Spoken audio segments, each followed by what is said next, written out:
le mensonge. Saint-Esprit n'aime pas le mensonge. Si vous êtes des menteurs et des menteuses, commencez à implorer déjà la grâce de Dieu.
du Seigneur Jésus. Alléluia.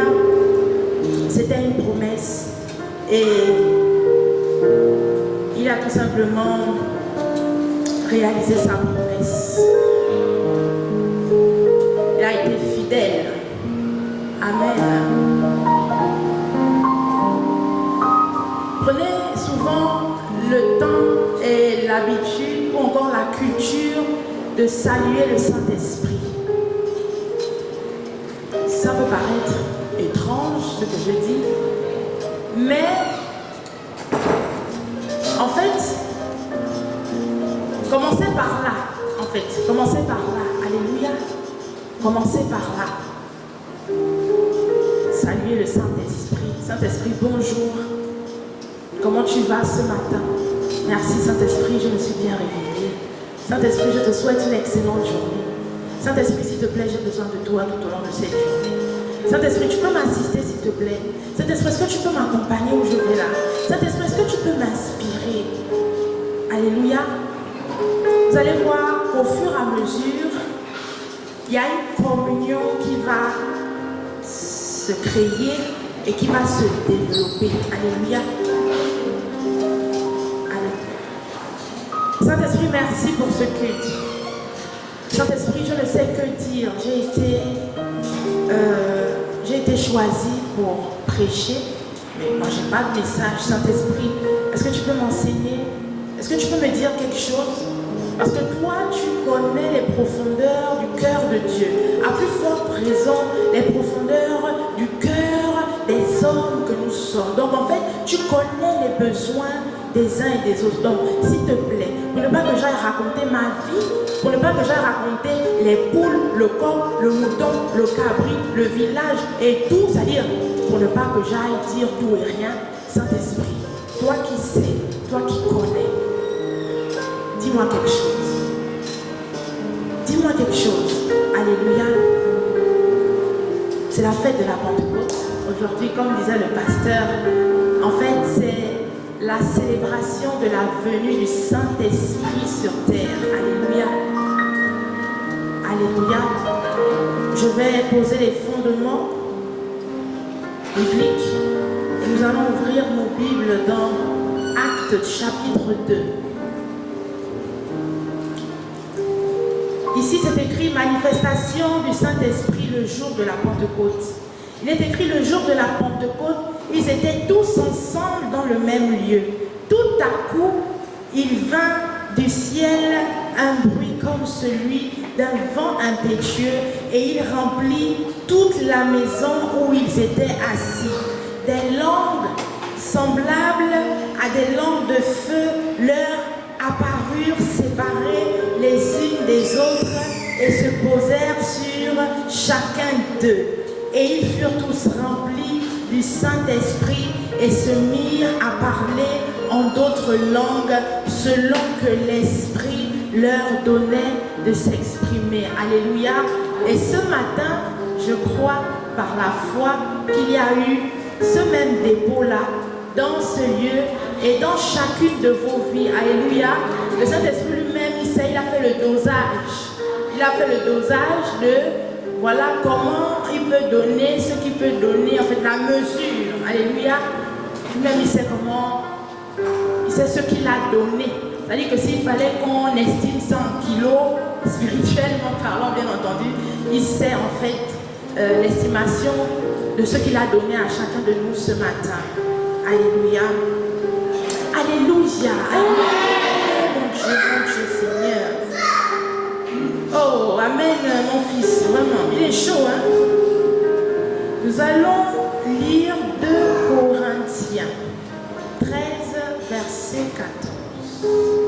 C'est le texte, plus ou moins le texte de base. Alléluia.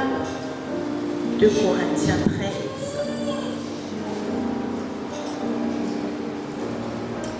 Verset 14. Non, c'est verset 13. C'est verset 13. 2 Corinthiens 13, verset 13. Il est écrit que la grâce du Seigneur Jésus, l'amour de Dieu et la communion du Saint-Esprit soient avec Alléluia. La communion du Saint-Esprit. Amen. La communion du Saint-Esprit ou encore la communion avec le Saint-Esprit. C'est un peu ce que je disais tout à l'heure. En fait, commencez par là. Bonjour Saint-Esprit. En fait, commencez par réaliser que le Saint-Esprit est réel. Et il est sur terre. Et il est avec nous. Donc, plus on va réaliser cela, plus on va, comment dirais-je, on va agir en conséquence. Parce que quand on réalise qu'une personne est à côté de nous, qu'une personne est présente, on lui parle. Alléluia. On lui parle. On lui parle. Et au fur et à mesure, le dialogue s'installe parce qu'au début, ça peut seulement être un monologue, c'est-à-dire que tu parles sans que la personne ne te réponde forcément. Mais après, ça devient un dialogue. Alléluia. Après, il se laisse découvrir. Ou après, tu le découvres en fait. Tu le découvres. Parce que le Saint-Esprit, il faut qu'on sache que c'est une personne. Dieu, le Saint-Esprit, c'est une personne. Alléluia. Alléluia.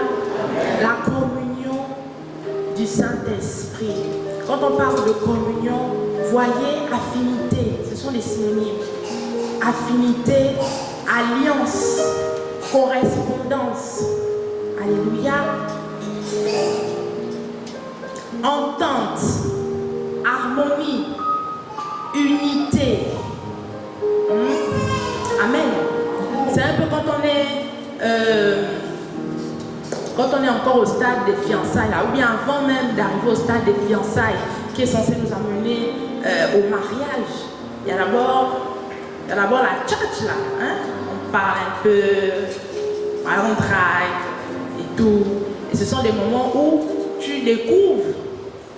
Hein? Tu découvres l'autre, vous découvrez les comportements, ce qu'il aime, ce qu'elle aime, etc., etc. Donc là, il y a déjà une connexion qui est là. C'est pareil avec le Saint-Esprit. Au fur et à mesure, cette connexion doit être. Et au fur et à mesure encore, elle doit s'affermir. Amen. Parce que c'est très important. C'est très important. Alléluia. Les apôtres avaient cette communion avec le Saint-Esprit. Ils avaient cette communion-là avec le Saint-Esprit, à tel point que lorsqu'ils voulaient aller évangéliser quelque part, le Saint-Esprit pouvait dire à certains moments, n'y va pas, par exemple. N'y va pas. Parce que voyons ce que nous ne pouvons pas voir. Alléluia. Voyons les dangers parfois que nous ne pouvons voir. Amen. Je vais lire Actes 16, versets 5 à 6. Actes 16.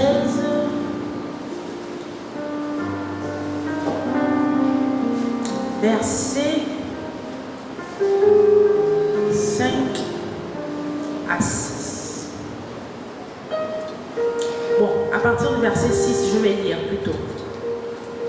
Ayant été empêchés par le Saint-Esprit d'annoncer la parole dans l'Asie, ils traversèrent la Phrygie et le pays de Galatie. Arrivés près de la Mysie, ils se disposaient à entrer en Bithynie. Mais l'Esprit de Jésus, c'est aussi comme ça qu'on appelle le Saint-Esprit. Alléluia. On appelle aussi l'Esprit de Christ. En tout cas, le Saint-Esprit, il a plusieurs noms. Alléluia. Mais l'Esprit de Jésus ne le leur permit pas. Amen. Mais combien sommes-nous aujourd'hui, en tant qu'enfants de Dieu, d'abord, à avoir cette capacité d'écoute? Combien sommes-nous à avoir cette capacité d'écoute aujourd'hui, d'écoute du Saint-Esprit? Nous, quand on parle d'évangélisation, là, on fonce. Si c'est un Chimchos, on bouge. Si c'est au Cap, on bouge. Si c'est là-bas, on bouge. Si c'est where, on bouge. On s'en fout. L'essentiel, c'est qu'on évangélise, c'est tout.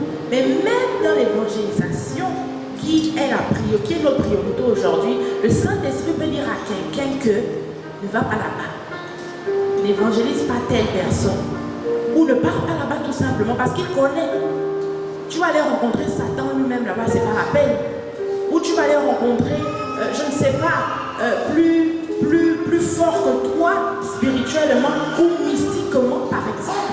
Et l'évangélisation, c'est une guerre, hein, attention. C'est vrai, il y a le goût, on aime ça et tout, ça chante, ça parle et tout, les versets, nanani. Bon, oui, le Saint-Esprit inspire, on aime ça, il y a le goût, il y a la joie, il y a un truc là qui est bon à ressentir. Amen.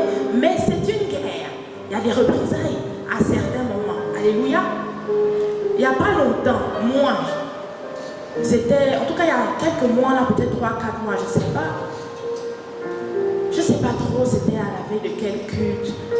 Mais en tout cas, bref, c'était une période un peu où justement, je prêchais fort. C'est-à-dire que n'importe qui je croise sur la route étoilée, je profite, je glisse une parole là, ça va, que Dieu te bénisse, oh mais tu, oh, bref. Et puis, c'est sur le tas comme ça, je ne peux pas vous dire exactement ce que je disais, mais ce que je sais c'est que j'évangélisais un peu, vraiment à mon niveau, j'invitais aussi, amen.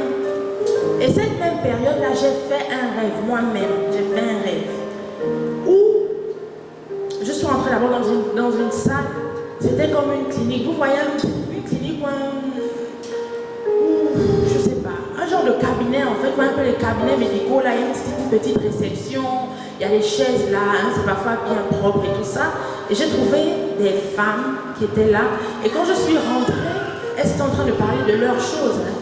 Je suis rentrée, j'ai dit bonjour, je leur ai demandé un peu de temps, est-ce que vous avez un peu de temps à m'accorder?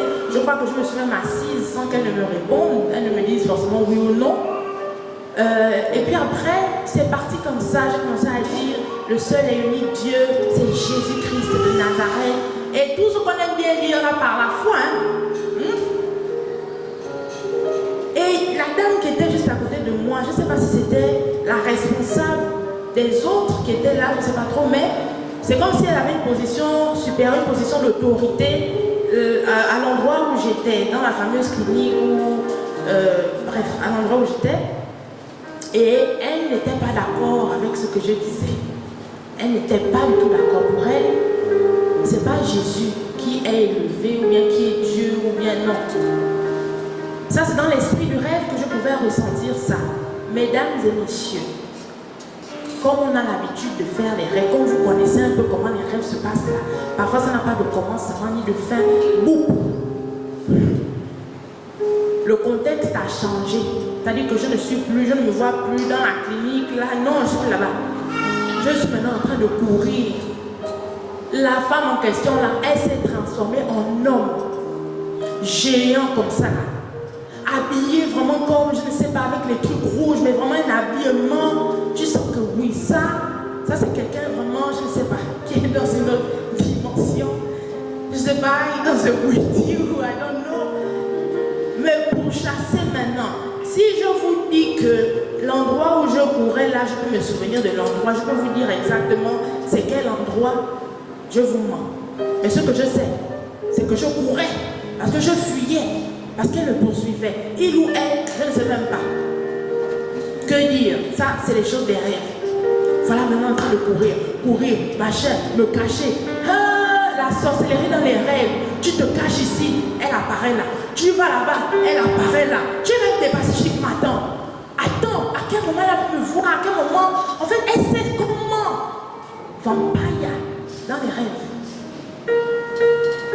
À un moment donné, je me suis retrouvée coincée, bloquée dans une pièce, au coin d'une pièce. Supposons que voici la pièce. La pièce, c'est ça. C'est ça. Cette superficie-là. Et j'étais au coin là-bas, comme une petite souris. Vous voyez un peu quand on chasse la souris dans la maison là, mais quand on attaque la souris, on veut tuer une souris. Hein? On est peut-être à 2 ou à 3, à un moment donné, à un coin de la maison là, les gens sont maintenant là, on dit, prends la bouche. Oh, t'as pris, attention.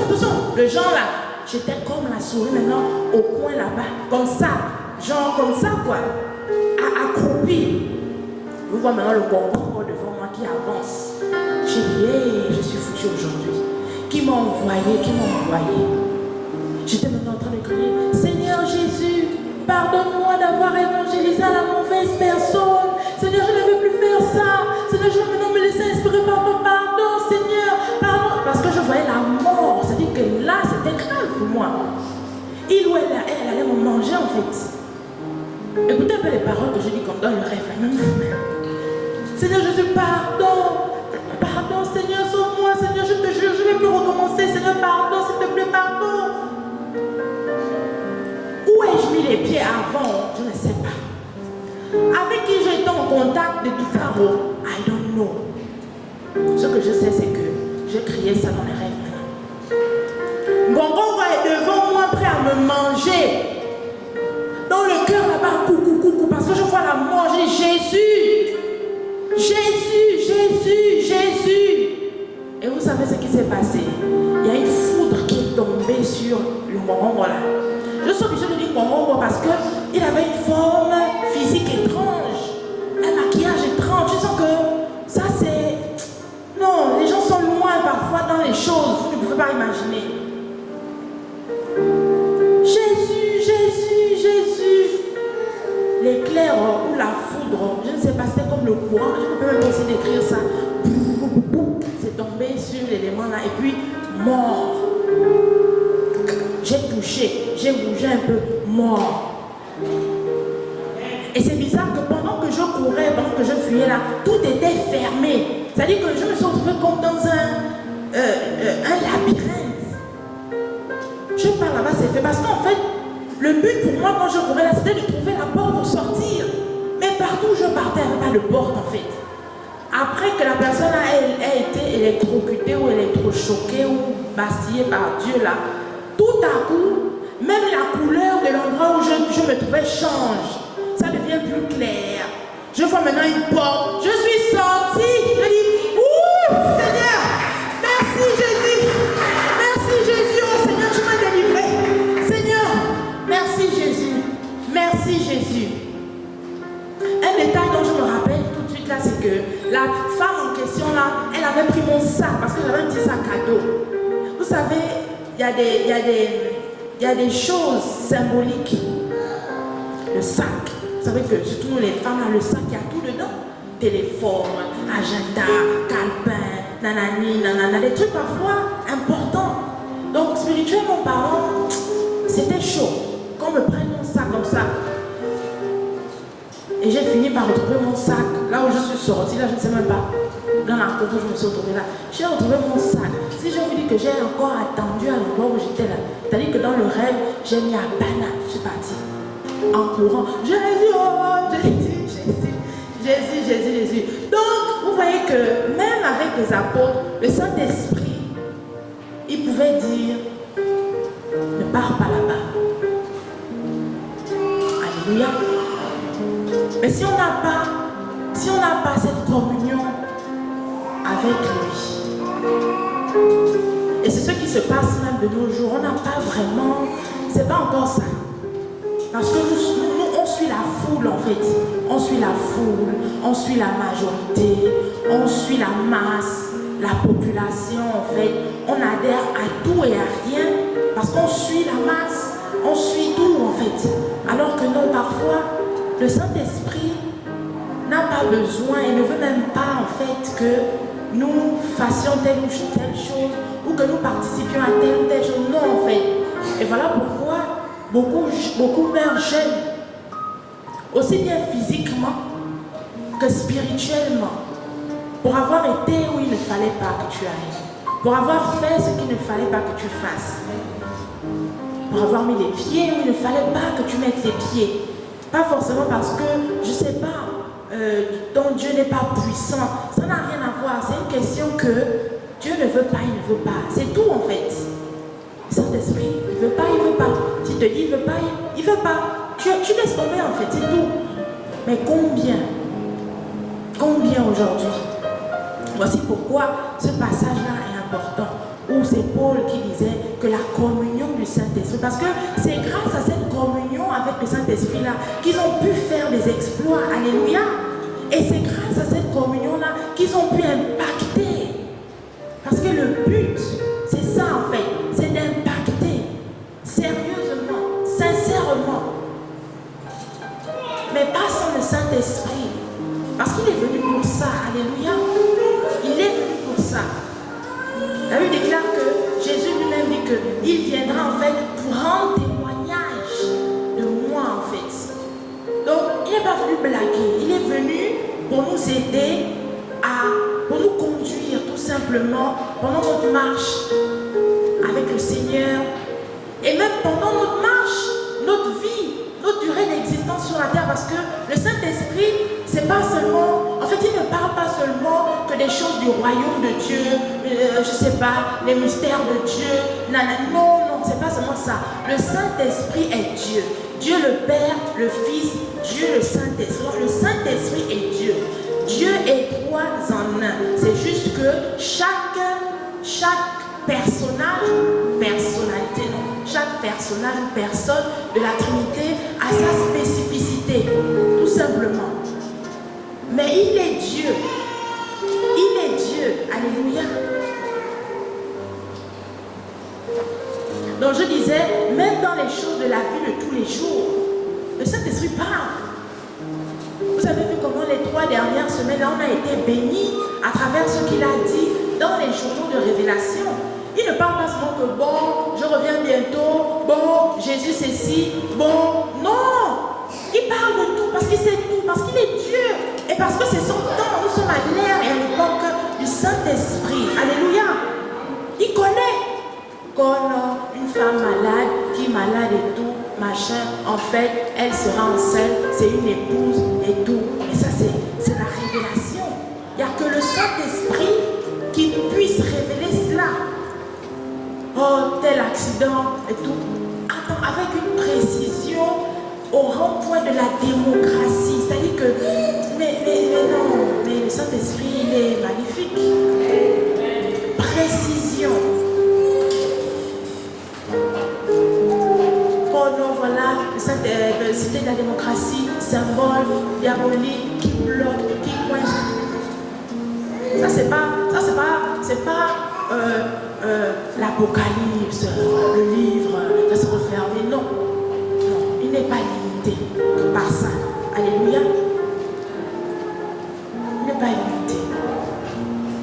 Le Saint-Esprit, il peut te dire, par exemple, comment faire plaisir à ton mari ou comment faire plaisir à ta femme, par exemple. Il peut te donner des astuces, des topos, des petits trucs, des petits actes que tu vas poser et qui vont réellement réjouir le cœur de ton homme ou de ta femme en fait. À un point que tu n'aurais même jamais imaginé qu'elle puisse se réjouir ainsi. Parce qu'il est fort le Saint-Esprit. Mais s'il n'y a pas cette communion-là déjà, c'est-à-dire qu'il va même parler, on va pas entendre. Et en fait aujourd'hui, les chrétiens n'entendent pas savoir. Voilà pourquoi on fait tout et n'importe quoi. Et puis on se dit, oh gloire à Dieu. Oui, gloire à Dieu, mais quand même, il est venu pour témoigner. Donc, la gloire de Dieu là, sans le Saint-Esprit qui est censé nous inspirer en fait, c'est quel genre de gloire? En fait, c'est la gloire de Dieu pour nous. Mais Dieu ne tire en aucune façon gloire forcément. À certains moments. Alléluia. C'est important d'avoir la communion avec le Saint-Esprit. Là, tu peux dire, comme il ne pleut plus, je dois accélérer toi aussi. Je suis déjà à l'aise. Attends, toi aussi. Oh, je suis déjà un peu machin et tout. Tu peux être en train de parler avec quelqu'un, un frère ou une soeur, qui te raconte sa vie. Tu vois où je suis là, j'ai les problèmes de ceci, l'enfant là-bas est malade, où tu me vois là, je dois me faire opérer de la dent, je dois un machin et tout. Et puis pendant que tu parles avec la personne, ou pendant que tu écoutes la personne, tu écoutes aussi ce petit chuchotement là qui te dit, il ment. Ouais, le Saint-Esprit, il fait ça. Mais il faut cette communion là. Ou bien tu l'entends, genre un rire quoi. C'est une personne, il rit le Saint-Esprit. C'est une personne. Vraiment, le temps me manque. S'il faut que je parle de tout ce que je sais par ça, grâce qu'il m'a enseigné, on ne va pas s'en sortir. Donc je vais parler de l'essentiel selon lui. Mais c'est une personne. Tu entends le frère ou la sœur, et puis l'autre côté là-bas, tu entends, il ment. ne donne pas. C'est un paresseux. Il ne fait pas d'effort. Bien ne donne pas. Il veut juste que tu poses un acte. Puis après tu seras mal barré parce que il va faire ceci, cela, ceci, cela. Mais quand tu n'as pas le Saint-Esprit, voilà, tu vas dire que, oh, la parole de Dieu dit qu'il faut que nous ayons la compassion. Tu vas donner, c'est bien. Mais après tu vas mettre les mains sur la tête toi-même, sécheresse financière. Comme tu as un bas contrôle, tu vas chasser l'antéchrist fatigué. Parce que tu n'auras pas entendu, en fait, cette voix-là qui t'aura dit, ne donne pas. Il peut dire ne donne pas. Même si c'est un Dieu, il peut dire ne donne pas. Le Saint-Esprit, en fait, je ne sais pas comment dire ça. Où il va alourdir ton cœur, il va faire peser. Parce que c'est selon les uns et les autres. Hein. On n'a pas tous la même manière d'entendre sa voix. Il n'a pas aussi le même langage forcément avec tout le monde. Mais tu vas sentir la lourdeur. C'est-à-dire que, et pourtant tu étais chaude pour donner ou pour faire un acte, pour faire ceci, là. Mais maintenant, au moment de poser l'action, my God, tu n'arrives même plus à marcher. En fait, tu as une fatigue là qui ne s'explique pas. Parfois, en fait, c'est son langage qui laisse. C'est pas toujours l'antéchrist, ou c'est pas toujours l'esprit de pudeur, non. C'est aussi un genre de langage, un type de langage. Mais il faut connaître. Il faut se connaître avec le Saint-Esprit. Voilà, c'est tout. En fait, il faut se connaître avec le Saint-Esprit parce que on n'a pas, on n'a pas tous la même manière la même relation, la même communion. Et il ne parle pas à tout le monde aussi de la même manière. Alléluia. Donc, même dans les choses de la terre charnelle, il disait que même le Saint-Esprit t'enseigne même les mystères de la vie. Les mystères de la vie. Ce que même tes parents, tes ancêtres, tes grands-parents ne t'ont pas enseigné, ne t'ont pas dit. Quand tu as une relation avec le Saint-Esprit, il va t'enseigner, il va même t'éduquer. Il va t'éduquer en fait. Il va t'éduquer. Il va te dire, écoute, là où tu pars là, tu ne peux pas partir comme ça. Même si tu dis que non, tu es de la famille, nanana, emmène quand même un prison que tu vas laisser là-bas. Ça, c'est des trucs que parfois on ne connaît pas. Surtout quand papa, maman sont morts jeunes là, ou sont morts tôt, plutôt tu es encore jeune. Bon, tu grandis comme ça, parfois il y a des trucs que tu ne connais pas. Même dans nos coutumes. Mais lui, il va te dire, ou il va te dire, écoute, si tu n'as pas le temps, fais une enveloppe quand même que tu vas aller donner. Il va éduquer, il éduque, il enseigne le Saint-Esprit. Pas seulement les choses de spirituelles, parce que nous les chrétiens, on est trop. Non, le Saint-Esprit, il n'a pas de limite en fait. Alléluia. Il t'aide à faire de bons choix. Parfois, il peut arriver que tu sois hésitante ou hésitant, que tu sois confus par rapport à un choix que tu dois faire. Tu es là, tu dis, oh, je veux ça, mais je veux aussi ça. Je veux ça, mais je veux aussi ça. Je veux ça, mais je veux aussi ça. Il va dire, prends ça. Et puis, tout à coup, tu auras une paix intérieure. Tu auras la paix. Tu auras la paix, en fait. Tu vas dire, ah, ok. Et quand tu vas même prendre ça, mais en fait, non, tu seras même toi-même joyeuse ou bien joyeux. Et après avoir choisi la chose là même, tu vas entendre quelques jours après que, oh, ma soeur, mon frère, mais tu as bien vu ne pas choisir le truc là. Ce que tu as laissé là-bas là, non. Problème sur problème. Tu vois, ça m'a dit, oh Saint-Esprit, merci. Parce que si j'avais choisi l'autre chose là, vraiment, je ne sais même pas quel français j'en ai parlé aujourd'hui. Même dans les choix. Dans la manière de s'habiller, parfois, tu ne sais pas quoi mettre. Tu dis, ah, moi, je ne sais même pas. Je mets quoi aujourd'hui là au Seigneur? Je n'ai même rien du tout, Seigneur. Tu mets une tenue. Il peut te dire, là, c'est en fonction maintenant de la sensibilité des uns et des autres. Donc, de la communion ou du niveau de communion des uns et des autres. Il peut te dire, enlève la chaussure là, toi aussi. Enlève ça, je ne veux pas. Enlève. Ou il peut te dire, j'aime tel parfum. J'aime que tu mettes ce parfum-là.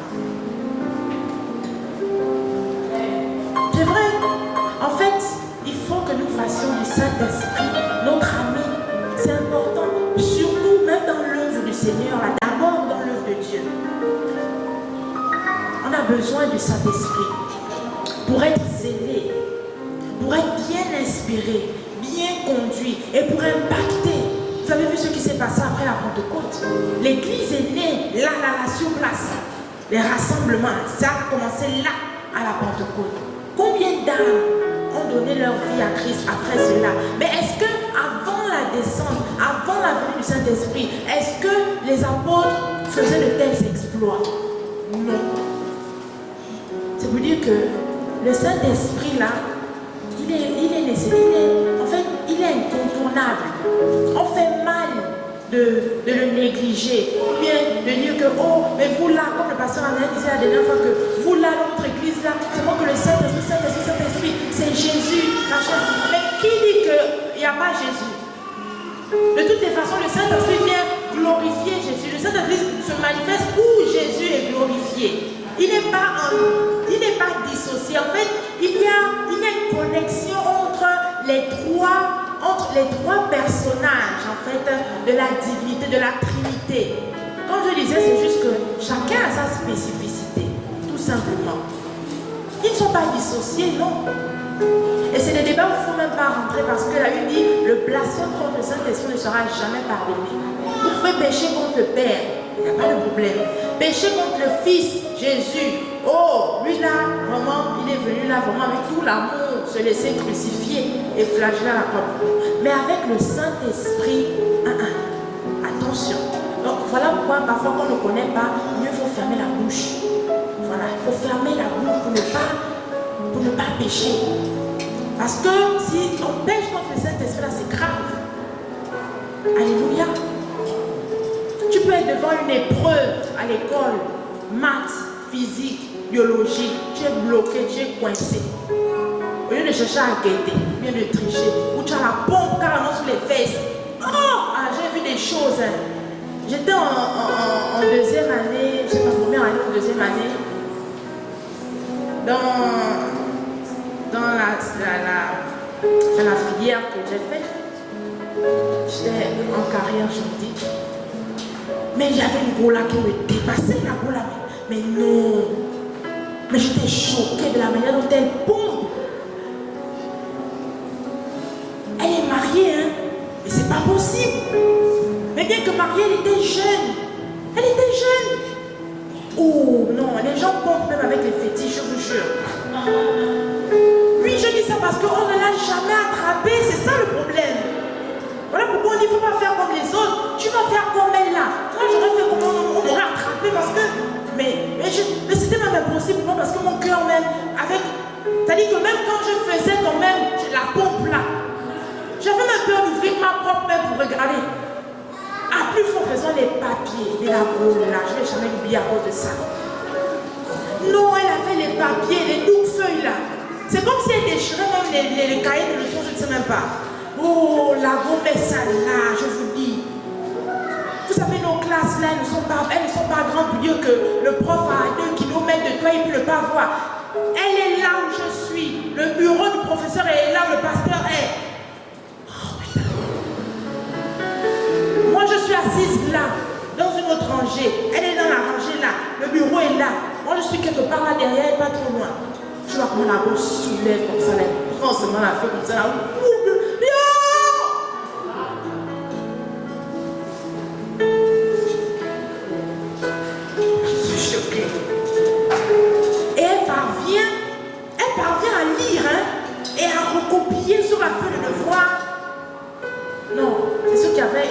Entre les professeurs et elle. Ils faisaient semblant de ne pas voir. Parce que c'est terrible. C'est terrible. Bref. Je disais que, au lieu de bomber, tricher, biologie, maths, je ne sais pas trop, tu es coincé. Dis Saint-Esprit, aide-moi. Saint-Esprit, je suis bloqué. Saint-Esprit, aide-moi. Saint-Esprit, j'ai oublié. Ce cours-là, on l'a vu au premier trimestre là-bas. Et ça, est-ce que tu sais que les maths, c'est pas ma tasse de thé. En 2, 3, 4, 2, 3, 4, un temps, 2, 3 records là. Tu vas avoir une pensée. Un un souvenir, le souvenir d'une formule, le souvenir d'un DD, par exemple, que vous aviez fait, et à l'intérieur duquel il y avait exactement le même cas que tu es censé résoudre sur la feuille de l'examen aujourd'hui là. En fait, non, il va t'aider. Non, il va t'aider en fait. C'est tout, il va t'aider. Il faut expérimenter le Saint-Esprit, il faut le réaliser d'abord. Et après, vous l'expérimenterez en fait. Tu es dans une situation là où vraiment tu ne sais plus quoi faire. Tu attends là. L'enfant apprend par exemple à ouvrir là-bas. Mais tu vois par exemple les embouteillages. Tu vois le carburant, il n'y a plus. Nanani, nanana. Saint-Esprit, je fais comment? Ça fait déjà 1 heure, 2 heures, l'enfant est sorti. C'est Dieu fait comment? 1 temps, 2, 3 encore là. Tu peux t'inspirer. Appelle tel. Comme par hasard aussi, la personne aussi que tu appelles là sera disposée, disponible pour te rendre un service. Au lieu de t'énerver seul là. Go, les roues du Gabon, il y avait les roues du Gabon, oui, mais l'heure passe, l'enfant est sorti. Tu fais quoi? Saint-Esprit, inspire-moi. Je fais comment? Alléluia. Il renouvelle l'intelligence. Même dans le travail, les études, il renouvelle l'intelligence. Alléluia. Il révèle qui est Jésus, qui est le Père. À une écart quoi, qui sont les profondeurs du cœur de Dieu. Donc en fait, il peut te révéler qui est le Père, qui est Jésus. Même si Jésus est dans le Père est dans le Fils, d'accord. Mais il peut te révéler, il peut t'enseigner les mystères du royaume. Alléluia. Mais pour qu'il t'enseigne là, il faut la communion. Il faut la communion, alléluia. C'est important. Il faut la communion. Le Saint-Esprit, il a beaucoup de noms. Esprit de sainteté. Dans Romains 1, verset 4, vous lirez. Esprit de gloire. Dans 1 Pierre 4, verset 14. Esprit de vérité. Dans Jean 14, verset 17. Esprit de justice. Dans Ésaïe 28, verset 6. Esprit de grâce, Zacharie 12, verset 10. Esprit de grâce dans Zacharie 12, verset 10. Esprit d'amour, de joie. Souffle du Tout-Puissant dans Job 33, verset 4. Esprit d'adoption, Romains 8, verset 15. Esprit de l'affranchissement. Esprit de vie, esprit de révélation, consolateur.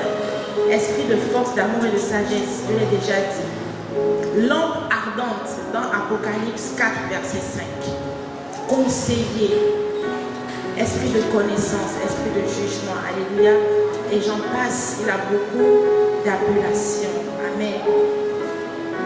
Donc le message du jour, c'est tout simplement rechercher la communion avec le Saint-Esprit. Comme la parole, le fondement biblique que j'ai posé là, nous le demande. Que l'amour de Dieu soit avec vous et la communion du Saint-Esprit.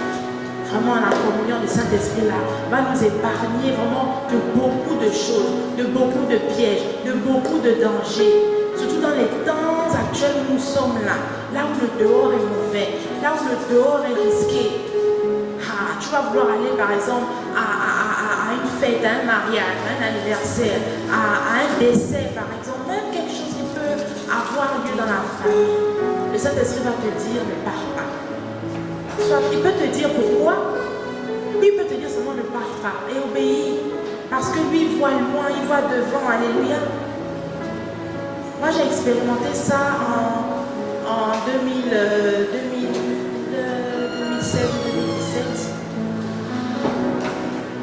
Et pas mal de fois quand même. Mais c'est ce témoignage-là qui me revient. Où on avait une situation, c'était un décès en fait. C'était un décès dans la famille qui a eu tout. Et j'avais la pression. J'avais la pression.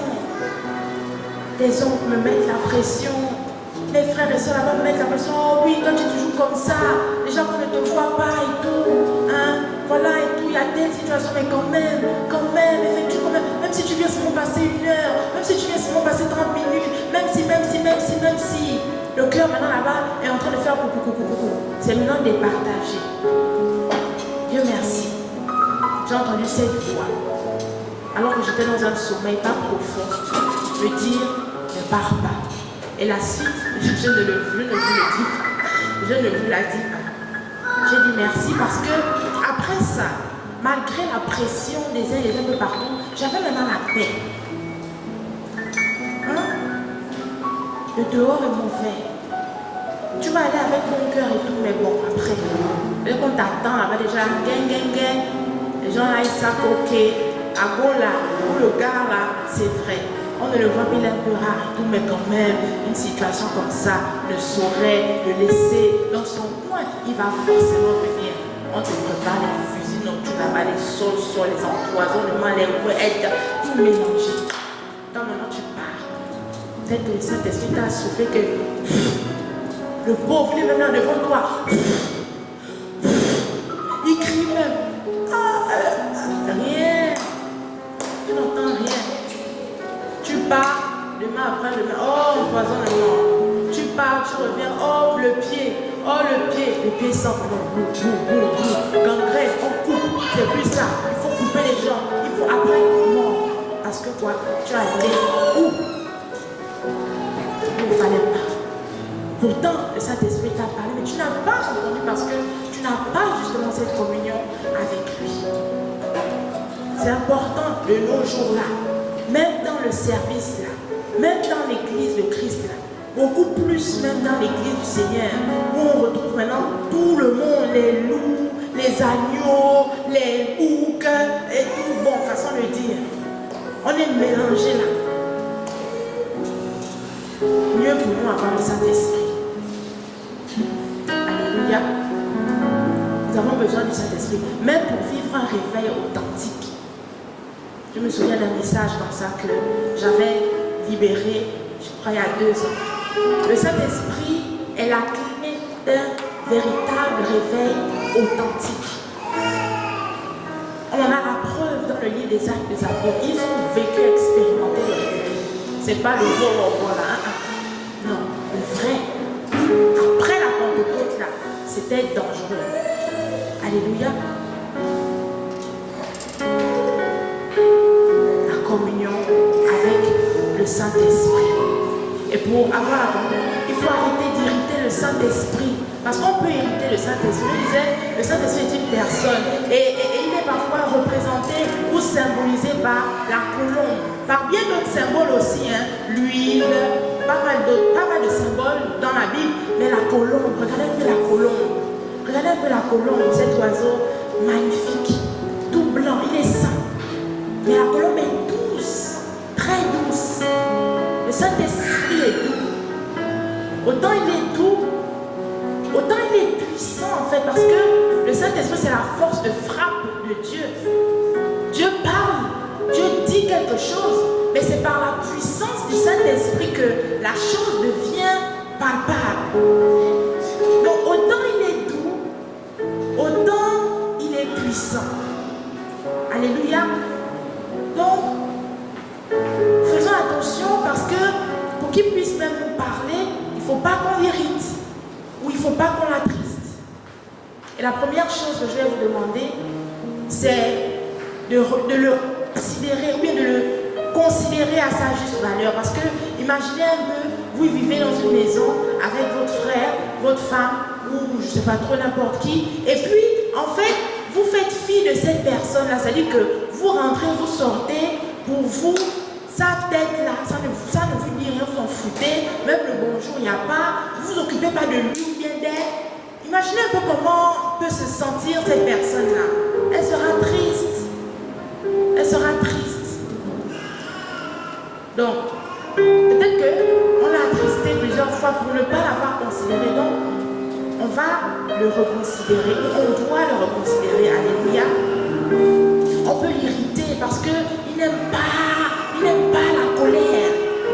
Trop de colère là, trop d'impulsivité. Moi j'ai été, comment dire, comment on dit là, j'avais fait un témoignage sur ça en live là. message où j'avais parlé de la... J'avais été en quarantaine. Pendant très longtemps. Je ne servais plus. On ne me désignait plus. Pourquoi que ce soit dans la maison de Dieu, il y a de cela 2 ou 3 ans. Au début, je pensais que c'était un repos. Parce que ça arrive que Dieu puisse te dire que maman, calme-toi d'abord, repose-toi, laisse X ou Y gérer pour faire quelque chose. Mais ça devenait des moments un peu trop longs. À tel point que moi-même, j'ai commencé à faire un travail. J'ai commencé à la repentance. Et puis j'ai commencé à demander, Seigneur, c'est quoi? Il y a quoi? Je fais quoi? Seigneur, pardon. Et au fur et à mesure, il m'a révélé en fait. Et c'est même Dieu que j'ai entendu me dire que j'ai attristé son esprit. J'étais choquée. Et il m'a dit pourquoi et comment je l'ai attristé. Après cela, je me suis répandue. Et il m'a repris dans son amour. Il m'a relancé, alléluia. Il m'a relancé. Et j'ai appris que, vraiment, il faut que je fasse attention avec l'affaire là. C'est quelque chose qui m'avait reproché plusieurs fois. En fait, c'était la colère, l'impulsivité. J'étais colérique. 1, 2, 3, je me descends. 1, 2, 3, je me descends. En fait, l'impulsivité. Et ça a irrité en fait le Saint-Esprit à tel point qu'il s'est mis à l'écart. Non, il n'aime pas ça. Il n'aime pas le bruit. Surtout quand Dieu te rappelle ça plusieurs fois que je ne veux pas. Tu dois faire l'effort d'arrêter. Et comme tu ne le peux par tes moyens, tu dois prier pour qu'il t'aide et t'accorde la grâce. Donc il s'était mis en retrait. Donc j'étais disgraciée. On peut dire ça comme ça. Quand il m'a dit ça, je dis que et il m'a dit, en fait il m'a dit tout simplement ce que j'avais eu à faire, ce que j'avais eu comme comportement, etc. Donc la colère, tout ce qui est brusque et tout, non. Parce qu'il est doux, le Saint-Esprit. Et quand on parle même des fruits de l'esprit, il y a la paix, l'amour, la patience. Donc, vous voyez, c'est tout ce qui est malin et doucement. Il n'aime pas le bruit, mais il est puissant. Amen. Le mensonge, le Saint-Esprit n'aime pas le mensonge. Si vous êtes des menteurs et des menteuses, commencez déjà à prier. Commencez à implorer déjà la grâce de Dieu. Le mensonge, il n'aime pas. Vous connaissez l'histoire d'Ananias et Saphira. Je vais vous donner la référence. Vous allez aller lire et méditer là-dessus. Le Saint-Esprit lui-même, il va vous inspirer à cause du temps. Il est 13h30 passé. Ananias et Saphira, les deux, morts subites. Mensonge. Quand tu mens trop, il faut faire attention parce que soit tu vas l'attrister, soit tu vas l'irriter. Et il ne pourra pas aussi se manifester. Il ne pourra pas vraiment. Il ne sera pas bien en fait. Il faut éviter. Ou bien l'homme de Dieu, tu pars en entretien par exemple, l'homme de Dieu inspiré par le Saint-Esprit, un peu comme Élisée et Géasi et tout. Oh, tu as fait ceci. Oh non. Tu n'as pas fait ça. Oh non. Alors que tu sais que, en fait, tu es en train de blasphémer contre l'Esprit de Dieu. Parce que la Bible dit que c'est poussé par l'Esprit de Dieu que les prophètes et je ne sais pas ont parlé de la part de Dieu. Donc, en fait, tu ne blasphèmes pas, tu ne pêches pas contre un homme de Dieu. Non, là, c'est contre le Saint-Esprit. Ou bien pendant un culte comme ça et tout, la servante de Dieu ou le serviteur de Dieu, inspiré, parole de connaissance par le Saint-Esprit. Il y a une femme ici, par exemple, qui a des douleurs au bas-ventre et tout. Où tu es maintenant, le Saint-Esprit veut te toucher. Tu es assise, tu ne bouges pas. Parce que tu as honte. Toujours l'esprit de oh, j'ai honte là. Il faut beaucoup se payer pour ça si vous êtes le genre. Parce que sinon vous passerez à côté de beaucoup de choses. C'est un genre de blasphème. C'est un genre de blasphème. Ou bien, je sais pas, ou bien comme peut-être il y a des paroles de connaissance qui font un peu honte, parce que je me souviens à l'époque, lors des cultes, des grands cultes prophétiques, vraiment ça c'était des cultes vraiment dangereux, parce qu'on pouvait commencer le culte à 10h, on part chez nous à 21h. C'était des cultes mois. Moi, le Saint-Esprit parle. Dans le canal de son prophète, il balance, prophétie, il prie, les gens tombent, les gens manient, témoins. C'était fort. Et donc, il y avait des paroles de connaissance du genre, un homme dont la verge ne se lève plus depuis un temps et tout. Tu es ici, mais tu es là. Parce que tu as entendu verge. Mais c'est ta vie, mon frère. Aïe. Il dit, viens, le Saint-Esprit veut te toucher, il veut te restaurer. Même si, quand il prie pour toi, il touche quelqu'un, ou même s'il ne touche pas. Mais c'est ta vie. Et tu es conscient que c'est vrai en plus. C'est pas l'amusement, hein. Mais c'est pas pour parler, genre, pour parler, non. C'est vrai. Tu es là. Si madame est même à côté, tu es là, tu fais comme ça. Madame te dit, elle va. C'est-à-dire que tu fais fi. Ça, c'est un blasphème. Alléluia. Soit ça irrite, soit ça attriste le Saint-Esprit. Les murmures, le Saint-Esprit n'aime pas les murmures, le Congosa. Surtout le mauvais Congosa qui vise à enfoncer les gens là. Parce qu'il y a Congosa et Congosa. Quelqu'un qui aime le Congosa fait même la différence entre le bon Congosa et le mauvais Congosa. Genre, il y a les bons Congosa et les mauvais Congosa, quoi. Franchement. Mais sinon, quand même, il y a les bons Congosa où tu vas aller disant que, oh, tu as la beauté, c'est déjà parlé, ça, comme elle était belle aujourd'hui. Regarde sa robe. Est-ce que ça, c'est pas un bon Congosa? Là, quand même, est-ce qu'il peut se fragile? Non, je ne pense pas. Bon, peut-être, je ne sais pas, pardon. Bref, mais c'est quand même un compliment. Est-ce qu'il peut se fâcher pour ça? Je ne sais pas. Regardez un peu l'histoire de Marie et Aaron. Le Congosa. Bon, il se prend pour qui? Il allait épouser une femme et elle était bien. Et puis quoi? Les nids, le nain, la chaîne, quoi? Voilà maintenant la lèpre.